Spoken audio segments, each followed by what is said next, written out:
we're joined by head coach Sean Freelo following the Spartans' big 79-74 win tonight. Coach, if you want to give us your thoughts on the game. Yeah, just in short, I think our team met our defensive goals. We held them to 40% shooting, or excuse me, we actually held them to 37.9% shooting for the game, which is great. And then we out-rebounded them by 16. So, when you reach those type of numbers, it's basically a recipe for winning games. And we didn't take care of the ball as much as I would have liked, but we did what we needed to do to win. Questions for Coach. Coach, I'm wondering if you could explain why we didn't see Michael Stedman in the first half, and then when he did come in, what did you think of his performance? Well, the reason why you didn't see Michael Stedman and Noah Bauman is because we had violation of team rules. So that's why that happened. And as the leader of the program, I have to stick to those rules. And the players understand that. And with that being said, that's also the reason why you have a team. So we put a team together where we have a bunch of guys that are out there playing every single day. So if something like that does happen, or guys get sick or guys get injured, we have a lot of guys that can step in and play right away. And thank goodness we were able to at least keep it a little close. I thought we should have played a lot better in the first half, but in the second half, we had our main guys in the game, and they carried us. Coach, I'm just wondering if there is going to be any additional pressure or nerves going into the next two games against Cal and Stanford, because both will be on the Pac-12 network. I don't think there'll be any pressure. I think our guys will be really excited. We've played a lot of games so far. We have a quick turnaround. We're going to take off tomorrow, but we're going to practice Monday, and then we play Tuesday, then we play again on Friday. So I don't think the guys are going to be too concerned about pressure at all. We've been in a lot of close games. That's pressure enough. So I think our guys will be ready to play, and they'll be excited to play.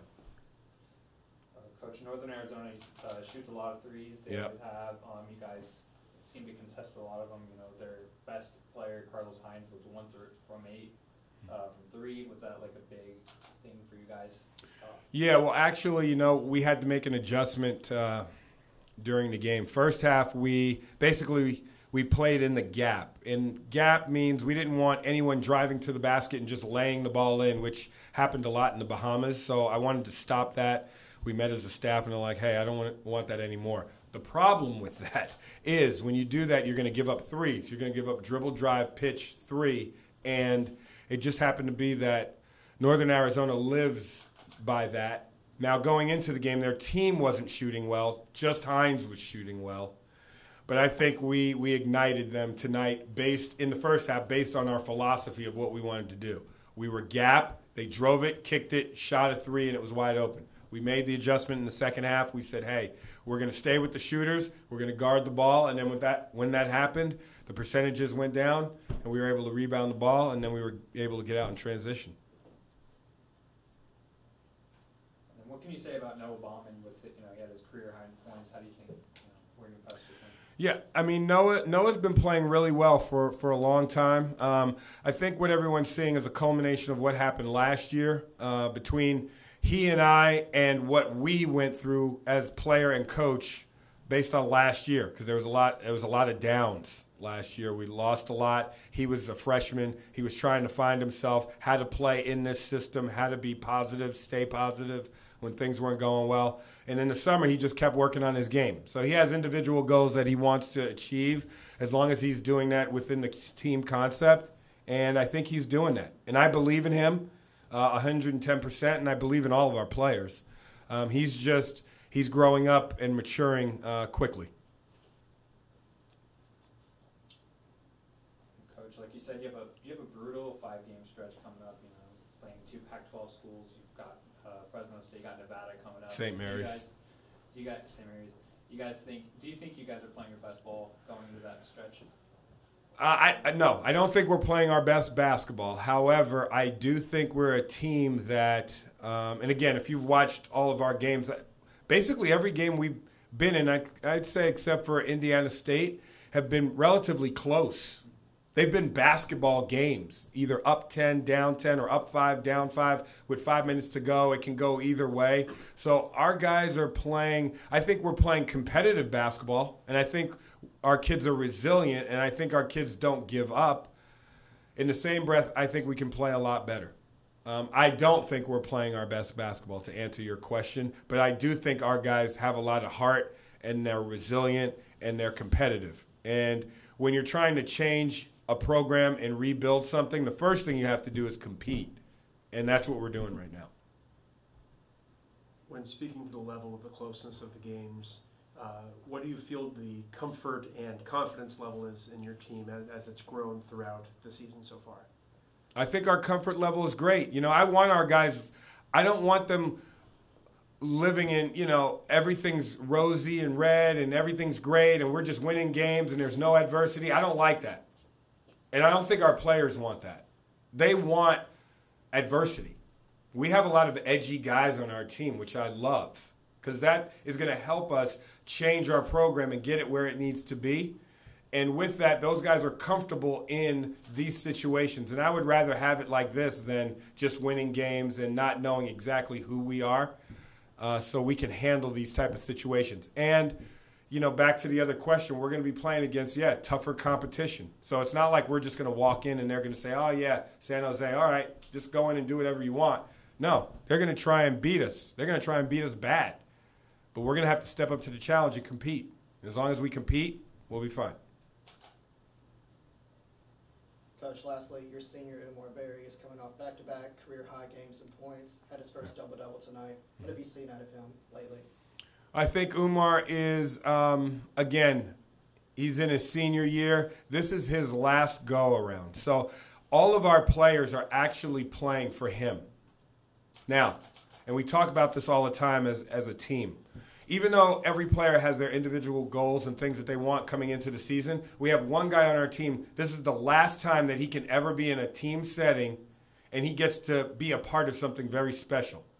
And that's who our guys are playing for. And because of that, he is playing as hard as he possibly can every single day to do exactly what it takes to try and win. So that's what you see. You just see a result of a guy who's giving everything he can for San Jose State. All right, thank you, Coach. All right, thanks. Okay, we've got Umar Berry and Noah Bauman here following the Spartans' big win tonight. Career high 23 points for Noah tonight, and Umar Berry's first double-double as a Spartan. Questions for either player? Noah, obviously, a career high in points. It seems like you nailed down like all of the most important shots. What goes through your mind when you take a three that you know you have to make? Well, it's just the way the play is going. The way the play was going, most of the time it was fast breaks, so I was just trying to run in my spot. And Bray, Craig, Brian, they found me, and I was just being confident, as I always am, and I was just knock it down. And for Umar, obviously the team has struggled in rebounding all season, but today you guys had it locked down, 44 rebounds for the team. Has it been, and you had 13 personally, has that been something you've been trying to improve on all season and have finally been able to right the ship, basically? Yeah, I mean, every practice we work on that. Like, sometimes we struggle rebounding, but like the mindset that the coach has is like, if you don't box out and then like the other team get a rebound, we're gonna run at 22. So we know that like we have built habit doing that every practice. So that helps us. As soon as the shot goes up, we guys gotta try to find our man backs out and rebounds. That's what we did today. For the both of you, was there something different that you guys did during practice that contributed to your high-scoring nights tonight? I just feel like we were both aggressive. When we had a shot, we took it with confidence. Umar was a beast down low, and when he was getting doubled, he threw it out for good threes.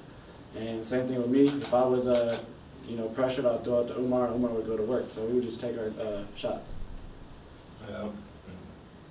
We didn't plan this, we just came out and we played. Like, if you bring effort on the court, that's what happened. Come out, play hard, don't worry about nothing, don't worry about the mistakes. That's what we did tonight. Obviously, you guys were without Michael Stedman in the first half, and then the second half he comes out and he just dominates the beginning of the half. What was it like? How much easier was it with him on the floor for you guys? Yeah, he's our leader. So definitely when the second half started, we gave it to him. He went to work, and then that just opened up everyone else's game. You know, he's getting doubled, pass it out. So everyone was feeling really good when he came back in. He's a beast. He's a beast. Like, you can't stop him one-on-one. If he got the ball on the block, he's really skilled, either hand. So he's a really good, like, stuff for us.